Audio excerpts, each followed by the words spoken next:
16 श्राद्ध में, श्राद्ध पक्ष में, घर में अगर गंगा का जल हो, आपके घर में अगर गंगा जल रखा हो, श्राद्ध पक्ष में तुलसी के क्यारे के पास में एक छोटी सी कटोरी रखकर घर का कोई भी व्यक्ति, चाहे महिला हो, पुरुष हो, पुत्रवधू हो, बच्चे हों, कोई भी हथेली में गंगा जल लेकर अपने पूर्वजों का स्मरण कर कर, और वो गंगा जल काशी विश्वनाथ के नाम से अपने पूर्वजों का नाम लेकर वो कटोरी में अगर 5 बार या 7 बार छोड़ देता है तो उसके पूर्वजों को पिंडदान और तर्पण की जरूरत नहीं पड़ती, उनको मोक्ष प्राप्त हो जाता है। आपको लगता है कहीं कहीं कि मेरे पितर मुझ पर क्रोध कर रहे हैं?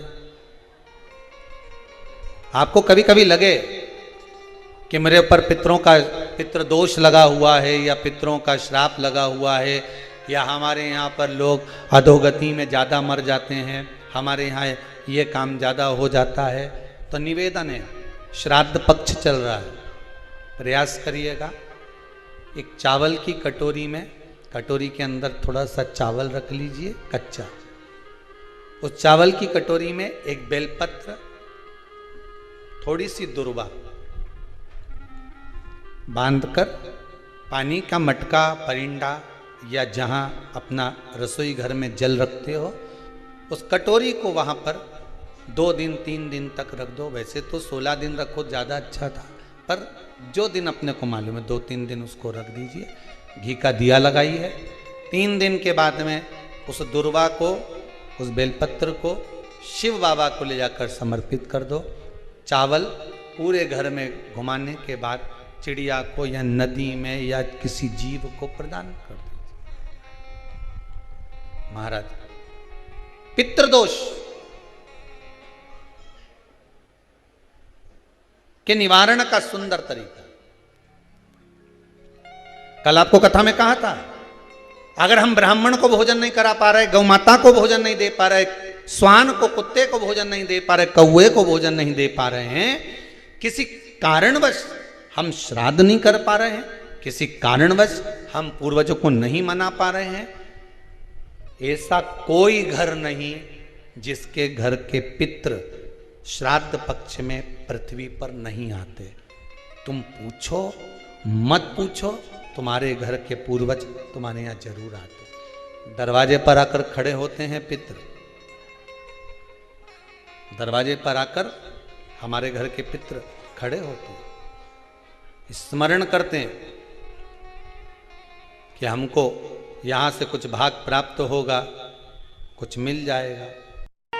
श्राद्ध पक्ष में सारा भोजन कोई भी लगाकर ब्राह्मण को जिमाए, उससे मतलब नहीं है, पर श्राद्ध पक्ष में तिथि पर, श्राद्ध में या अन्य तिथि पर, बरसी आदि तिथि पर अगर खीर का पात्र भरा जाए तो घर की बहू, घर की माता, घर की स्त्री, घर में जो ताई चाची जो भी है घर में स्त्री, उस खीर के पात्र को उसको भरना चाहिए।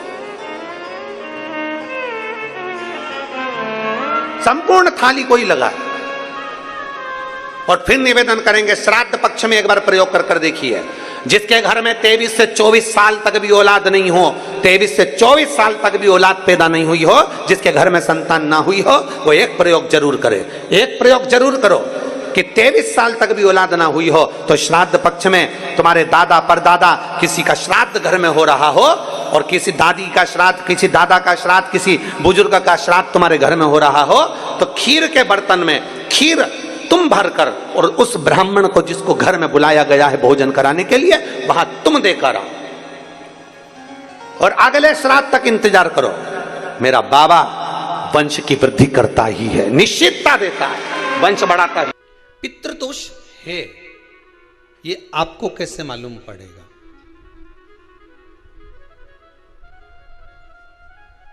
पितृ भूखे हैं, इसका तो वर्णन हमने पहले कर दिया कि रात्रि को जब आप सोने के बाद में 1-1.5 घंटे बाद अगर आपकी नींद खुल जाए, 1 घंटा 1.5 घंटा आप सो लिए, उसके बाद जो नींद खुली तो 1-1.5 घंटे तक अगर आपको नींद नहीं आ रही है, रात्रि को सोने के बाद में 1 घंटे बाद जब उठे तो आपको प्यास लग गई, भूख लगने लगी, प्यास लगने लगी कि मेरे को पानी पीना पड़ेगा, घबराहट हो रही, पानी पीना पड़ेगा। 1-1.5 घंटे सोने के बाद अचानक नींद खुले और आपको प्यास लगे, समझ लेना आपके पितृ भूखे हैं और प्यास है।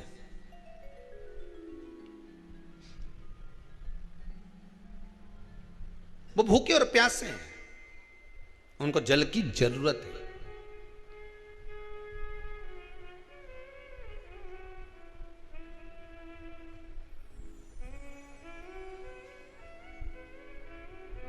किसी भी नदी में, सरोवर में, कुंड में, बावड़ी में, तालाब में, आप तीर्थ में जाकर जब स्नान करते हैं तो स्नान करने के बाद एक काम का नियम बना लो कि अपने हाथ की अंजलि में जल लेकर अपने पूर्वजों को देना है। प्यासे रहते हैं, भाग मांगते हैं।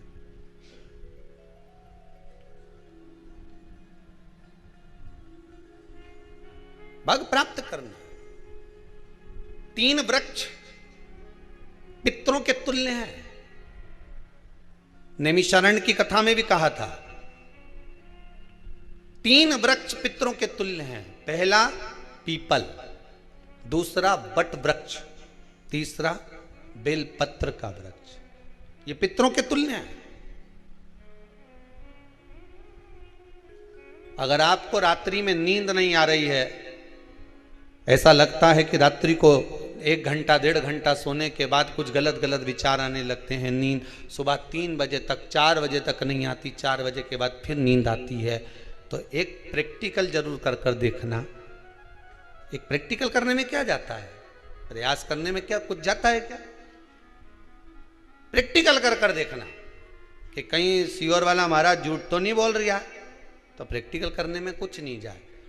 1 लोटा पानी लो, उसमें थोड़ा सा कच्चा दूध डाल लीजिए, श्राद्ध पक्ष चल रहा है, बेलपत्री का पेड़ या पीपल का पेड़ या बट का पेड़, इन पेड़ के नीचे ले जाकर उस दूध को दोपहर में सुबह 10 बजे से लेकर 12 बजे के बीच में ले जाकर चढ़ा दीजिए।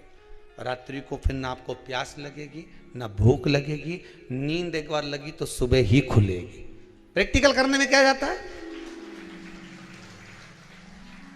पानी डालने में तुम्हारा कुछ जाएगा? अरे बोलो तो सरी, हमें 10 रुपया का दूध जरूर उसमें, और तुम इतनी चतुर हो, इतना सारा दूध थोड़ी डालोगी, तुम 2 चिल्ली डालोगे। कहाँ तुम इतना डालने वाली हो है?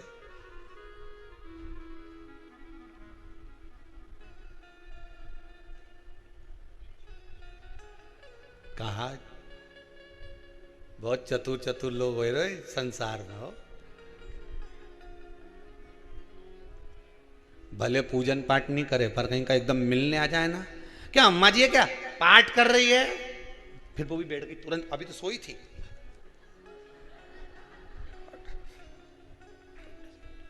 तुरंत क्या पंडित जी हैं क्या, उनसे थोड़ा सा काम है, अभी माला जप रहे हैं, मालूम पड़े पंडित जी तो आराम से सेव फल खा रहे थे।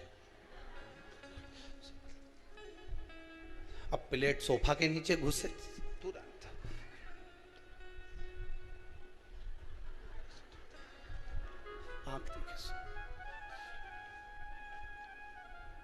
प्रैक्टिकल करने में क्या जाता है, कुछ भी नहीं बिगड़ेगा। ये तो बस जल डालोगे तुम्हारा ही कुछ अच्छा हो सकता है, बाबा की कृपा है।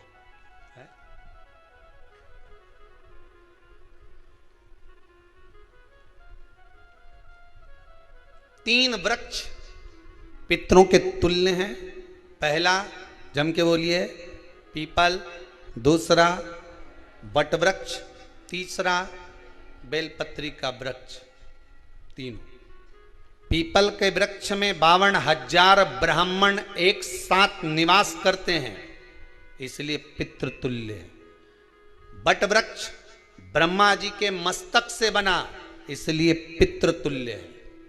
और बेलपत्री का वृक्ष माता पार्वती जी के अश्रु से बना, जब आंसू गिरे थे माता जगत जननी जगदम्बा पार्वती के उस समय पर पितृलोक में हलचल उत्पन्न हो गई थी। हमारी नातिन की आंख में आंसू कैसे आ गए? मैनावती की पुत्री है,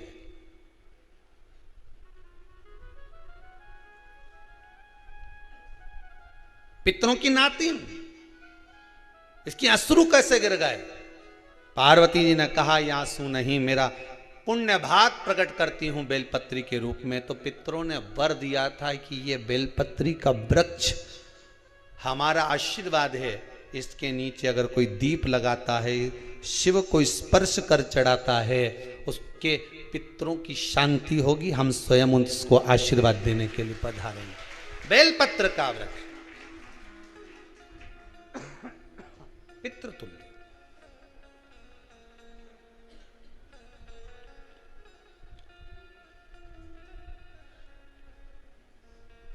तो रात्रि को अगर भूख लग रही है, प्यास लग रही है, तो पितृदोष।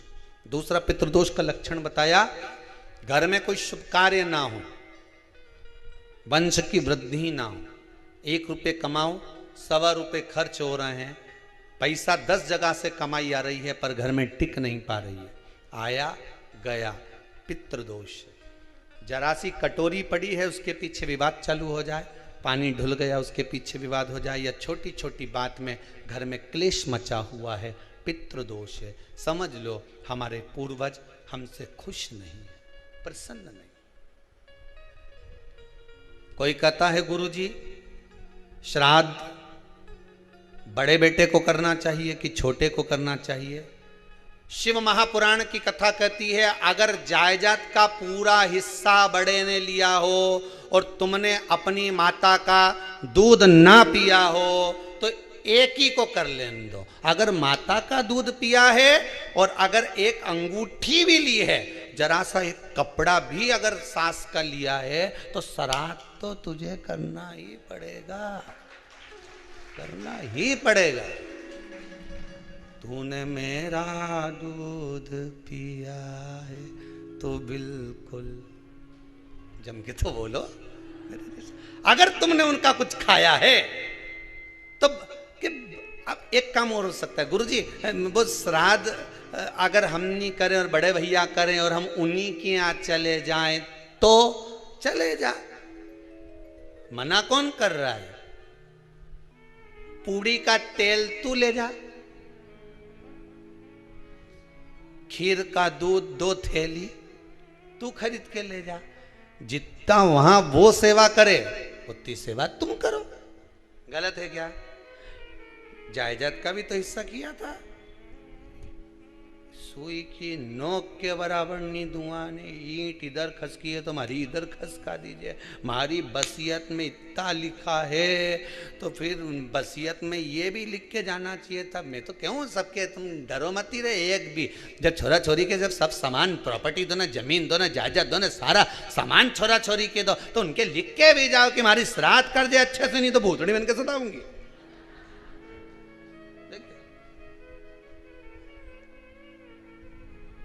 श्राद्ध करो। कितना दिया तुमको? बोलो, ईमानदारी से बोलना, कितना दिया? ढेरों।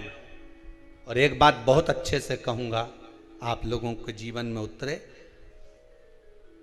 अगर मायके में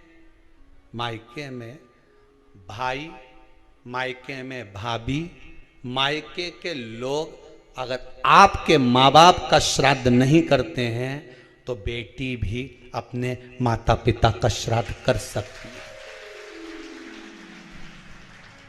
उसने भी दूध पिया है अपने माता पिता का, पर वो श्राद्ध का भोजन कौन कराएगा? बेटी का पुत्र हो, बेटी की पुत्री हो, वो कराए। और नाम वो नाना नानी का ले ले, करे। अगर वो नहीं कर रहे हैं, वो नहीं संभालते, वो नहीं जानते, तो आप करो, तो करे। 2 भाग होते हैं। जब एक रोटी गाय के मुख में दी जाती है, गाय के मुख में जब हम रोटी देते हैं, एक रोटी जब देते हैं, या तो गाय के मुख में 16 श्राद्ध में जब रोटी देते हैं तो रोटी को बीच में से तोड़कर, रोटी का जो भाग होता है उसको मतलब ऊपर से फुलका का परत नहीं निकालना है। रोटी जो सीधी सीधी है ना, जैसे ये रोटी है तो इसको बीच में से तोड़ लिया, दो भाग विभाजित कर लिया, नीचे वाले भाग में भी थोड़ा सा गुड़ शक्कर रख लिया, ऊपर वाले भाग में भी गुड़ शक्कर रख लिया, एक के ऊपर एक रोटी को रख लिया, वो गाय को दी। तो अपन श्राद्ध पक्ष में 2 पूड़ी का प्रमाण है कि गाय को 2 रोटी दी जाती है, कुत्ता को 2 रोटी दी जाती है। 2 पूड़ी रख के देते हो, देते आप लोग तो देते होगे, 2 पूड़ी के ऊपर पूड़ी रखकर, थोड़ा सा मीठा रखकर, नमकीन रखकर, कुत्ते को भी देते, 2 पूड़ी तोड़कर कागा को भी देते। 2 पूड़ी का प्रमाण कहां से आया? 2 भाग रोटी के टुकड़े का प्रमाण कहां से आया? श्राद्ध पक्ष में ही ऐसा क्यों किया जाता है? बाकी के समय पर तो कोई ऐसा 2 पूड़ी का प्रमाण ही नहीं, पर श्राद्ध पक्ष में ये क्यों कहा जाता है कि पूड़ी के ऊपर पूड़ी रख दे, उसमें मीठा रख दे, खीर शक्कर रख दे, गाय को दिया, कुत्ते को दिया, कागा को दिया, ऐसे क्यों कहा जाता है? उसका कारण क्या होता है? उसका केवल एक कारण है, जो नारी ने भोजन का निर्माण करा है, जो घर की बहू भोजन बनाई है, जो घर की बेटी ने भोजन बनाया है, घर की माता ने भोजन बनाया है। महाराज, पिता पुरुष एक कुल को तारता है, बेटी 2 कुल को तारती है। जब श्राद्ध पक्ष में 2 भाग रोटी के कर कर गाय को देती है, तो 1 भाग तो उसके ससुराल वालों को मिलता है।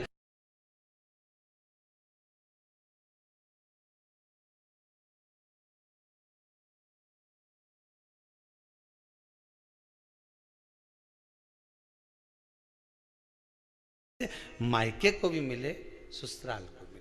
जब गया जी का पिंड होता है तो नाना नानी सबका स्मरण कराया जाता है। 2 भाग,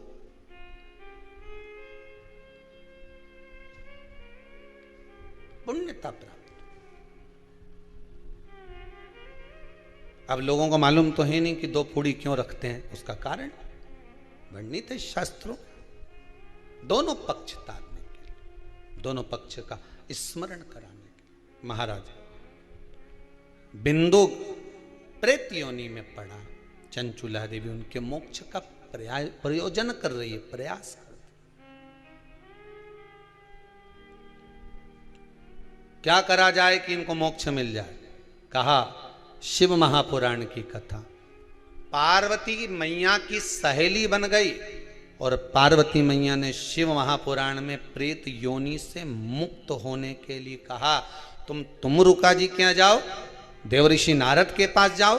नारद जी ने तुमरुका जी के पास भेज दिया। क्यों? नारद जी जानते हैं मैं कथा नहीं कर सकता, मैं कथा सुन सकता हूं पर कह नहीं सकता। कहने के लिए मुझे बैठना पड़ेगा, सुनने के लिए हो सकता है कि मैं चले जाऊं, वापिस आकर बैठ जाऊं।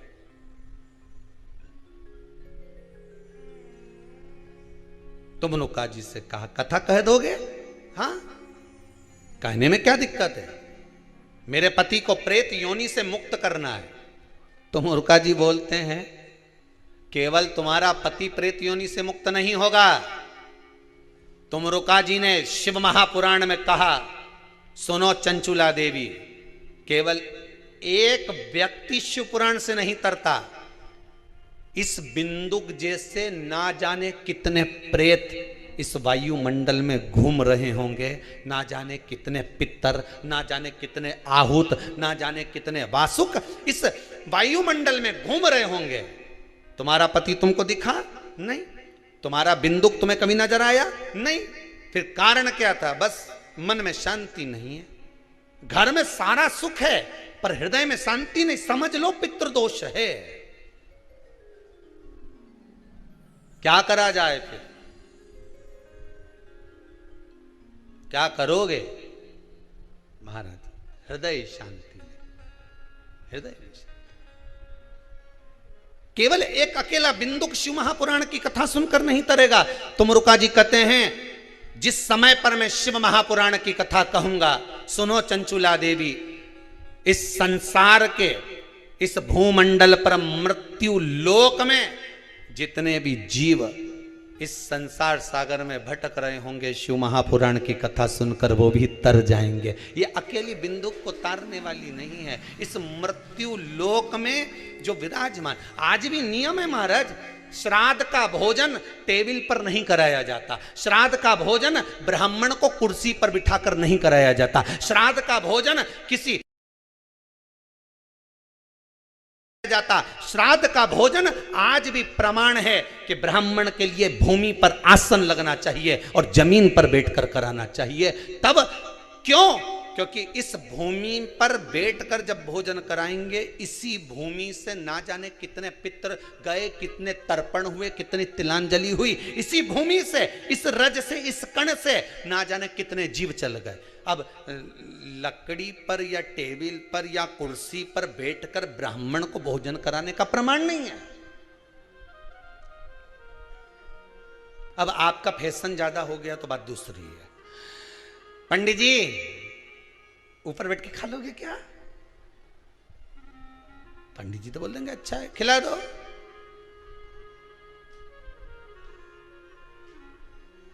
ऊपर बैठ के क्यों? वो झुकने में थोड़ी सी कमर लचक जाए, क्योंकि खीर परसेगी तो झुकना पड़ेगा। अब ब्राह्मण अगर भोजन करने आसन पर बैठेगा, तुम अगर थोड़ा झुककर परसोगी, ब्राह्मण के सम्मुख में आप थोड़ा सा भोजन कराते समय झुकोगी। जरा विचार करिए, यशोदा मैया के घर में संतान नहीं थी। यशोदा जी श्रावण के महीने में श्रावणी करने आए हुए ब्राह्मण को मात्र खीर परोसने के लिए गई थी। 52 साल की उम्र थी, संतान का सुख नहीं दिख रहा था, खीर परोसने के लिए गई। उतनी देर में ब्राह्मणों ने देखा इनके घर में संतान नहीं है, पुत्र भव कह दिया। और यशोदा जी के पति श्री नंदराय जी कह रहे हैं कि बाबा मैं 60 का या 55 की, बाल हो गए धोले और तुम कह रहे हो पुत्र होगा, कहां से होगा? ब्राह्मण कहते हैं ब्राह्मण जब भोजन करता है, भोजन करते समय जब वर देता है, वो वर गलत नहीं हो सकता, कहीं से भी आएगा, पर छोरा तो आएगा। और आया, कहीं से भी आया, पर पुत्र आया, क्योंकि आशीर्वाद दिया था। श्राद्ध पक्ष का भोजन टेबल पर नहीं, कुर्सी पर नहीं, श्राद्ध पक्ष का भोजन ब्राह्मण को आसन लगाकर जमीन पर कराना चाहिए, भूमि पर।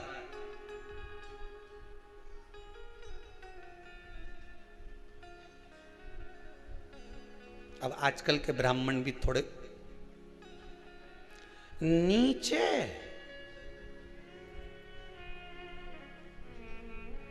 अगर हम टेबल पे ही जिम लें तो जी क्या बोले भी तो क्या बोले, तो मैं बताऊं।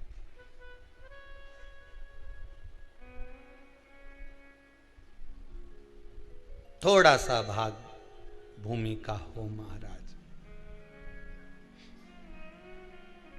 तर्पण तिलांजलि सब भूमि पर। हम तो जो जजमान हवन करने के लिए भी जो जजमान लोग नाम लिखाए हैं पितरों के लिए, तो हम उनको भी कहते हैं कि कुर्सी पर बैठकर आहुति छोड़ने से अच्छा है आप बैठो मनानी पर, पहले सबसे पहले भूमि पर 10 मिनट बैठो, पर बैठकर आहुति छोड़ो। उसके बाद भले आप स्टूल लगाओ, कुर्सी लगाओ, आपकी मर्जी, पर 10 मिनट 5 मिनट तो आप भूमि पर बैठो उन जीवों के लिए।